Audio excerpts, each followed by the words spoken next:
satisfação recebemos hoje aqui no estúdio o professor Valcir Gassin, da Universidade de Brasília, que é professor da graduação, do mestrado e doutorado de Direito Tributário, mestre doutor em Direito, pós-doutor em Direito pela Universidade de Alicante, na Espanha, e também pela Thomas Jefferson, nos Estados Unidos, e o professor Guilherme Bicalho, que também é professor da Universidade de Brasília, mestre em Direito Público pela UNB e em Teoria da Argumentação Jurídica pela Universidade de Alicante, também na Espanha, e procurador do Distrito Federal. Estão aqui a nosso convite, porque participaram ontem, dia 5 de novembro de 2014, do evento realizado pela UF, promovido pela UF na Câmara de Vereadores de Volta Redonda, sobre o tema Justiça Tributária e Controle Social no Estado brasileiro. E hoje pretendemos, então, dar um pequeno prolongamento desse debate e oportunizar, inclusive aqueles que não puderam comparecer, que tenham contato direto com as ideias lá discutidas e até com o aprimoramento delas. Então, professor, eu começo, professor Valcir, indagando um aspecto geral. Parece que saímos de uma campanha presidencial agora, todo mundo falou em reforma tributária, mas fica a impressão de que ninguém falou de algo concreto, parecendo que foi sempre um debate geral, um aspecto genérico. Você considera que esse tema realmente é um tema que está na moda, que está, como se diz, na crista da onda dos debates da sociedade? Deve estar assim? E se está, ele está colocado da forma certa? Acredito que o debate neste ano, no debate eleitoral, por todos os candidatos, o debate sobre a reforma tributária veio à pauta. Mas veio à pauta de forma muito incipiente. Eram pequenas noções sobre a questão dos problemas acerca da tributação no Brasil, mas nenhum dos candidatos, infelizmente, discutiu exaustivamente ou de forma profunda a questão da tributação no Brasil. Nós desenvolvemos um trabalho na UNB, um grupo de pesquisa Estado, Constituição e Tributação, onde a gente trabalha a questão da eficiência e da equidade na tributação. E a gente denomina a eficiência e a equidade na tributação como numa ideia que eu considero muito peculiar e muito interessante. Todo o sistema tributário, tanto de arrecadação como de gastos, a gente denomina esse fenômeno de matriz tributária. E é muito interessante no Brasil que o Brasil tem uma matriz tributária muito injusta, extremamente injusta. Só para terem uma ideia, a gente denomina matriz tributária progressiva quando se cobra mais ou se dá um ônus maior aos contribuintes que têm uma maior capacidade econômica e se gasta mais com as pessoas que têm menor capacidade econômica. No Brasil, a gente cobra mais de quem tem menos aporte econômico, cobra mais de quem tem menor capacidade econômica ou capacidade contributiva e gasta mais com as pessoas que não precisariam dessa ajuda do Estado. Por incrível que pareça, nos debates eleitorais, isso está invertido. As pessoas falam, aquelas que pagam pouco, proporcionalmente pouco, falam que pagam demais, e aquelas pessoas que se gasta pouco com elas, com as pessoas com menor capacidade contributiva, diz que se gasta muito com os programas sociais. Então, a questão da matriz tributária brasileira, ela é altamente regressiva. Países desenvolvidos, matriz tributária progressiva. Cobrar mais de quem tem maior capacidade econômica e gastar mais com quem tem menor capacidade econômica. Países em desenvolvimento, países subdesenvolvidos, toda a matriz tributária ela é voltada para cobrar mais de quem tem menos e gastar mais com quem tem mais. Perfeito. Então esse é um problema da matriz tributária brasileira e é assustador como isto não fez parte dos debates políticos de uma forma um pouco mais crítica ou de forma um pouco mais profunda nesse processo eleitoral que a gente viveu agora. Então a impressão que temos parece que se confirma, né? De que os debates não levam em conta a realidade do Brasil, seria isso? Não.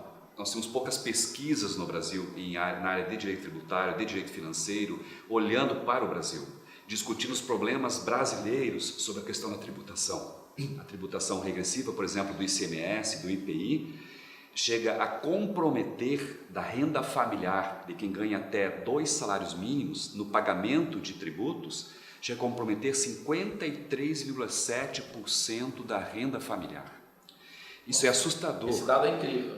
Por quê? Porque a matriz tributária brasileira, das bases de incidência, renda, patrimônio e consumo, a maior parte da arrecadação no Brasil, ela advém da arrecadação sobre o consumo. E os tributos sobre o consumo, eles são altamente regressivos. Então, nesse sentido, a gente precisaria fazer uma mudança nas bases de incidência, tributando mais a questão do patrimônio, mais a tributação sobre a renda e um menor gravame tributário sobre a questão do consumo, por eles serem regressivos. Perfeito. Isso faria, então, provocaria um efeito de inversão, então, para que a gente pudesse, então, cobrar mais de quem mais pode, seria isso? Exato, exato. São pequenos ajustes que você pode fazer. Se fala muito em fazer uma ampla reforma tributária e assim por diante. Eu acho que não tem nada contra essa ideia, mas eu acho que é muito mais viável você fazer pequenos ajustes. Por exemplo, tributar alimentos no Brasil. Eu creio que alimentos todos nós necessitamos e é inadmissível que se cobre tributos sobre, por exemplo, alimentos. E as alíquotas são altíssimas. Sobre alimentos. Sobre alimentos, por exemplo, tem alíquotas de 7%, 12%, 17% sobre alimentos. E são alíquotas nominais, isso que há que se entender. No Brasil, o Supremo Tribunal Federal julgou que é constitucional, por exemplo, o cálculo por dentro, aonde...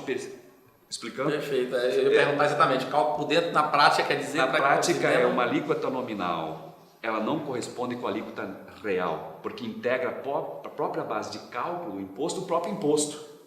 Ou seja, isso é de uma inconstitucionalidade tamanha. No Brasil, paga-se imposto sobre imposto? Sobre imposto. E onera mais quem ganha menos, que gasta a maior parte da sua renda familiar com alimentação ou com itens básicos da sua vida. Muito bem. E professor Guilherme, não sei se você concorda com essa leitura, se não, eu gostaria de ouvi-lo, mas se concordar, talvez pudesse nos dizer como é que o Brasil conseguiu ser assim? Bom, professor Jamil, claro, concordo com a leitura feita pelo Valcir, realmente é uma linha de entendimento que nós temos no grupo de pesquisa da UNB e o Brasil, historicamente, ele se conformou como sendo uma sociedade escravagista e patrimonialista. Então, a gente, na sociedade brasileira, historicamente, temos visto que a tributação ela vem sendo direcionada para onerar mais quem tem menos, né? As classes mais pobres, as classes que têm menos posses. E, contrariamente, ela é muito mais benéfica para as classes mais abastadas, né? Que nós, sociologicamente, utilizamos o termo de elite. Mas o que é interessante na discussão, na pesquisa do tema tributário, é que nas universidades, na academia como um todo, não se preocupa em buscar o que está por trás do exercício da tributação. A gente avançar na análise da realidade brasileira, contextualizar a tributação da forma que ela é realizada atualmente. Então, infelizmente, na academia, nas universidades, nas faculdades de Direito, nós temos tido a preocupação única e exclusiva de trabalhar discussões importantes, são discussões dogmáticas relevantes, mas que elas se focalizam apenas na análise da norma tributária, na decomposição da norma tributária, apenas a título de comparação, como ocorre no tipo penal que é analisado pelos criminalistas, pelos penalistas. Então, a gente na academia tem se preocupado demais numa discussão do que a gente chama de glorificação do fato gerador, que é a análise dos elementos subjetivos e materiais das hipóteses de incidências dos impostos, taxas e contribuições. Infelizmente, isso retira a análise crítica da tributação na sociedade brasileira. Nós temos a prática acadêmica de discutir a norma tributária, reproduzindo conceitos, reproduzindo a discussão sobre princípios e imunidades constitucionais, mas a gente não busca saber o porquê daquele conceito, o porquê daquele instituto, o porquê daquele princípio. E aí fica um discurso vazio, né? A gente tem o princípio da legalidade, o princípio da igualdade, mas como é que isso se conforma, é aplicado na sociedade brasileira? E aí a gente tem, no grupo de pesquisa nós discutimos, a formação, e isso eu busco no Luiz Alberto Vará, que foi professor da UNB, professor da Universidade Federal de Santa Catarina, que é o senso comum teórico. Reprodução à crítica de conceitos. Correto? É possível entender, então, que nós temos senso comum na academia? Senso comum teórico na A academia. gente está acostumado a ouvir falar em senso comum nas ruas. A gente tem uma ideia de que senso comum é até visto de forma meio pejorativa, como algo meio estranho, daquele que senso comum é para aqueles que não estudaram, provavelmente, né? Para aquele que não estudou. Sim. E quem estuda e dá aula na universidade também está vivendo no senso comum teórico? Exatamente. O que a ideia do senso comum? É a reprodução de conceitos sem a compreensão da teorização do que está por trás daquele conceito. Então, por exemplo, quando a gente vai discutir o princípio da não cumulatividade, apenas as universidades, os professores, eles falam da sistemática da não cumulatividade, que é uma técnica de aplicação de tributos indiretos. Mas não se discute o porquê, qual a justificativa do princípio da não cumulatividade. A mesma coisa o princípio da seletividade, que é uma forma, por exemplo, de você reduzir o ônus tributário sobre o consumo em relação a produtos considerados essenciais, a alimentação que o professor Valcir falou. Então a gente apenas reproduz um conceito sem buscar os fundamentos, o que está por trás daquele conceito. E aí a gente passa a utilizar-se desses conceitos de forma irrefletida, de forma destituída de uma racionalidade e uma contextualização na realidade brasileira. Então essa contextualização é o que nós buscamos na pesquisa, no referencial teórico que nós temos. Legal, até surpreendente, eu diria, ouvir falar em senso comum na academia. Então, aproveitando isso, professor Valcir, ouve-se falar muito, e muitos autores do Brasil e do mundo tratam da questão hermenêutica, e parece que ela ganha relevo nos debates. Eu tenho ouvido falar professores como Lênin Streck e muitos outros, por exemplo, de que o Brasil faria uma espécie de apropriação indevida ou de compreensão indevida das teorias de direito comparado. E como é que isso se manifesta no direito tributário ou no direito brasileiro? Como é que você vê isso? Nós estamos mesmo vivendo um caos hermenêutico? Acredito que a gente vive um caos de formação. Formação técnica, formação teórica. Por quê? Porque os autores que a gente acaba lendo, os autores estrangeiros aqui no Brasil, eles fazem as suas elaborações teóricas a partir de uma realidade, a partir de um contexto. E quase todos os autores que eu conheço, pelo menos, todos eles fazem uma advertência na primeira página, na segunda página da sua obra, que foi elaborado no contexto da Alemanha, no contexto dos Estados Unidos e de outros países. No Brasil há um problema nas academias, nessa reprodução do senso comum teórico, de importação desses modelos teóricos, dessas teorizações acerca de uma realidade diferente da do Brasil e reproduzem como sem um senso crítico.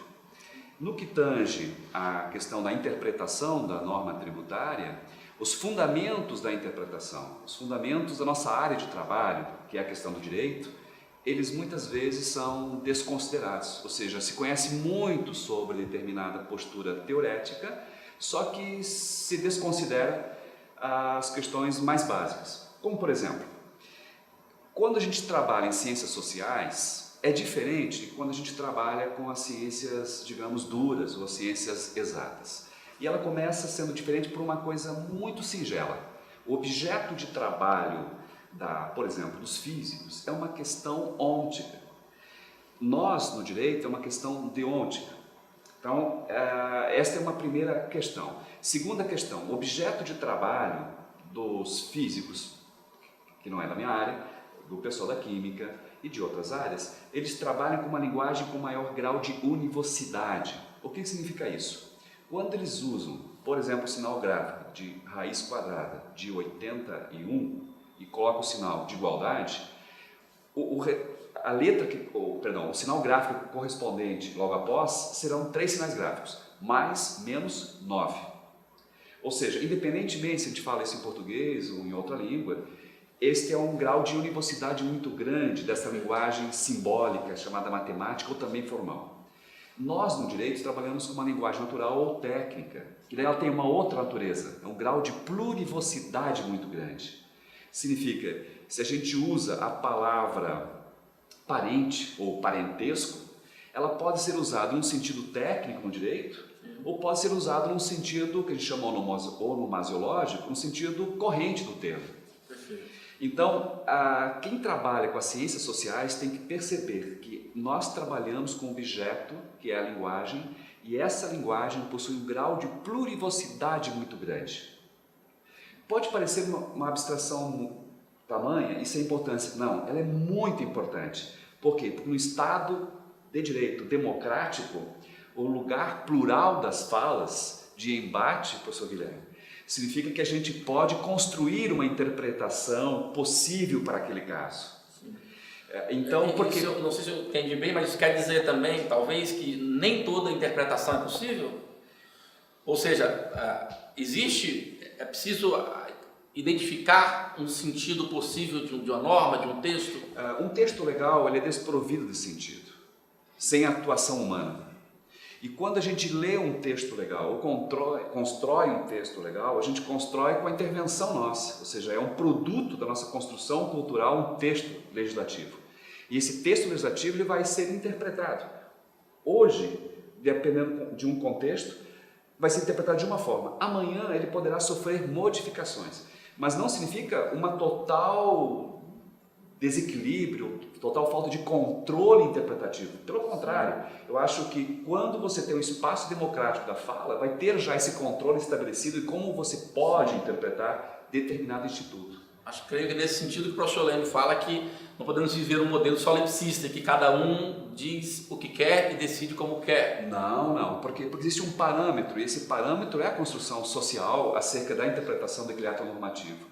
E esse parâmetro não pode ser um parâmetro meu individual, no espaço único da fala. Por quê? Porque eu só tenho espaço da fala quando estou com os outros, numa questão de alteridade. Então, a questão tanto de hermenêutica como argumentação jurídica é muito importante o estudo, mas de uma forma a contextualizar esse estudo, primeiro, compreender bem e contextualizar em que contexto nós estamos. Perfeito. E como a gente pode construir um limite interpretativo que seja razoável. E essa construção talvez seja de muita relevância, penso eu, para o direito tributário. Muita relevância. Posso dar um exemplo? Perfeitamente. Em relação, por exemplo, aos tributos, eles podem incidir, como comentei antes, sobre a renda, sobre o patrimônio e sobre o consumo. Os tributos sobre o patrimônio, classicamente nós temos o IPTU, temos o IPVA, o ITBI, o ITCMD. No Brasil, nós fizemos no processo constituinte, no artigo 156 da Constituição Federal, inciso 1º, a gente colocou da questão da progressividade do IPTU. E também no artigo 182 da progressividade do IPTU. Parece que a progressividade do IPTU ainda está em debate hoje, acho que em São Paulo, né? Ainda em São 20 Paulo e outros anos depois. Continua esse debate. E o que salientaram alguns tributaristas bem conhecidos no Brasil? De uma forma de senso comum teórico dos juristas. Disseram o seguinte: os tributos podem ser pessoais, quando leva-se em consideração na tributação os aspectos do contribuinte. Os tributos podem ser reais, quando se leva em consideração os aspectos da coisa. O imóvel que está sendo tributado, por exemplo, uma compra e venda do imóvel do ITBI. Tanto num quanto outro, você pode medir a capacidade contributiva do contribuinte e cobrar mais de quem ganha ou tem maior capacidade econômica, tanto nos tributos pessoais quanto nos tributos reais.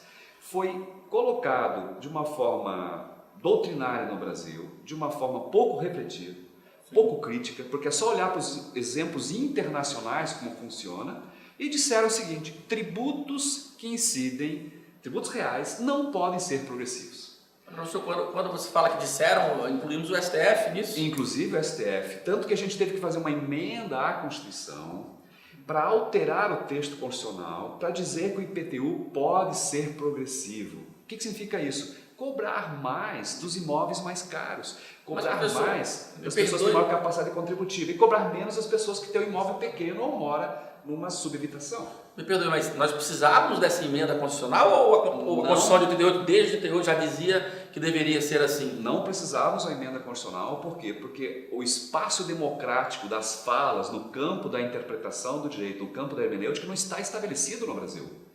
Porque isso é uma coisa descabida dizer que não pode ser progressivo um tributo real. Sim. O STF decidiu, posteriormente, dizendo que os IPTUs cobrados anteriores à emenda constitucional eram inconstitucionais. Sim. Mantém essa mesma posição em relação ainda numa súmula 668, em relação ao ITBI. Exato. Mas, felizmente, teve um entendimento diverso, que já teve no passado, felizmente, que no caso do imposto sobre heranças, no caso do ITCMD, causa mortes e doação, ele pode ser progressivo. Enfim, até que enfim. Por quê? Porque na Alemanha se cobra assim, no Canadá se cobra assim, na Argentina se cobra assim. A maior parte dos países do mundo trabalha assim. Cobrar mais de quem tem um maior patrimônio e cobrar menos de quem tem um menor patrimônio. Perfeito. E sobre esse aspecto, professor Guilherme, o tributo, então, pelo professor Valci diz, ele não serve apenas para pagar as contas do Estado? Ou é só para isso que ele serve? Não, de forma alguma. Assim, se a gente for analisar a tributação ela está indissociavelmente ligada à concepção de Estado. Né? Então, o Estado é a maior invenção humana, né? A gente brinca a ida do homem à Lua, a ida do homem a Marte, os confins do universo, mas em termos sociais, o Estado é a maior invenção humana. Por quê? Porque através do Estado, nós como sociedade de pessoas conseguimos compartilhar, realizar direitos e principalmente atingir determinados objetivos sociais. Né? O Estado ele propicia a determinado indivíduo, a um grupo de pessoas, condições materiais, condições necessárias para que haja o progresso, para que haja o desenvolvimento de suas condições de vida. Né? Então, o Estado ele não pode ser pensado sem uma forma de financiamento. E felizmente hoje a melhor forma de financiamento do Estado é a tributação. Né? Nós não podemos pensar ou conceber o financiamento de um Estado na base de apropriações ou guerras ou vitórias sobre determinados povos, como acontecia no Império Romano. Mas o financiamento do Estado ele é um enfoque da tributação. Né? O outro enfoque que nós discutimos no nosso grupo de pesquisa é a extrafiscalidade.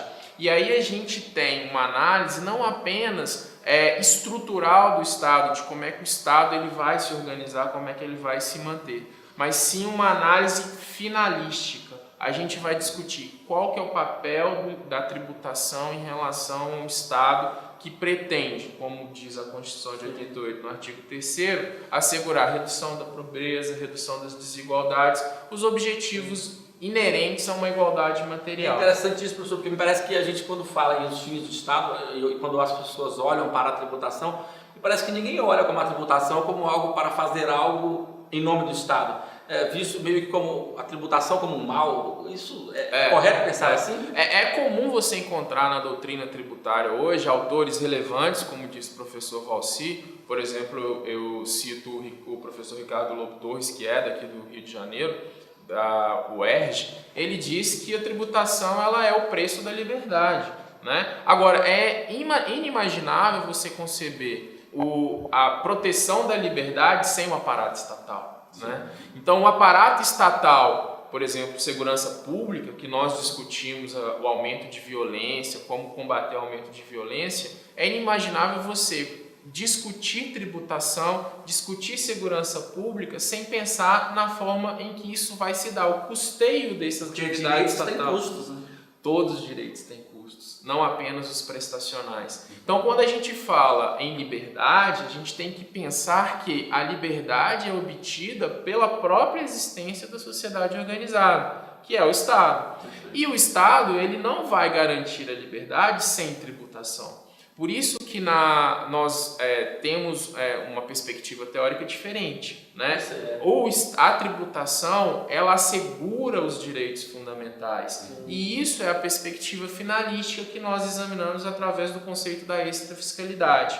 A extrafiscalidade dos tributos é uma ferramenta, um instrumento importante de legitimação do próprio Estado, através da garantia dos direitos fundamentais, sendo eles direitos de proteção, que a gente diz os direitos de primeira geração, seja eles direitos prestacionais, que envolvem os de segunda geração e até os de terceira geração. A gente não pode pensar em garantia de um meio ambiente saudável, garantia de um processo democrático, sem assegurar as formas de financiamento. Por exemplo, a questão eleitoral, que está bem recente. O processo eleitoral é um processo custoso no Brasil. Né? Então, a gente pensar como é que se dá o financiamento desse processo democrático, a democracia do Brasil se consolidou, mas isso gera custo. De fato. Né? Realizar o Estado, né? Realizar os objetivos do Estado custa caro. Né? Então, sob esse ponto de vista, então, pagar tributos não é algo tão ruim ou é ruim para você? Não, pelo contrário, é a possibilidade de construir, digamos assim, um Estado que possa atender e respeitar os direitos fundamentais. A tributação ela exerce três funções, uma função muito importante alocativa, outra função distributiva e outra função estabilizadora. São três funções típicas da tributação no Estado contemporâneo, alocativa, distributiva e estabilizadora. Só para teres uma ideia de como isso poderia dar um exemplo, acontece, nós fizemos a reforma tributária, a última grande reforma tributária, no advento do Código Tributário Nacional em 1966 no Brasil. As teorias que balizam, de certa forma, a tributação é a teoria equitativa, a teoria ótima, a teoria ambiental. Os teóricos da época sustentaram que o Código Tributário Nacional tinha um propósito, ou tinha bebido na fonte teórica de uma teoria equitativa da tributação. Sim.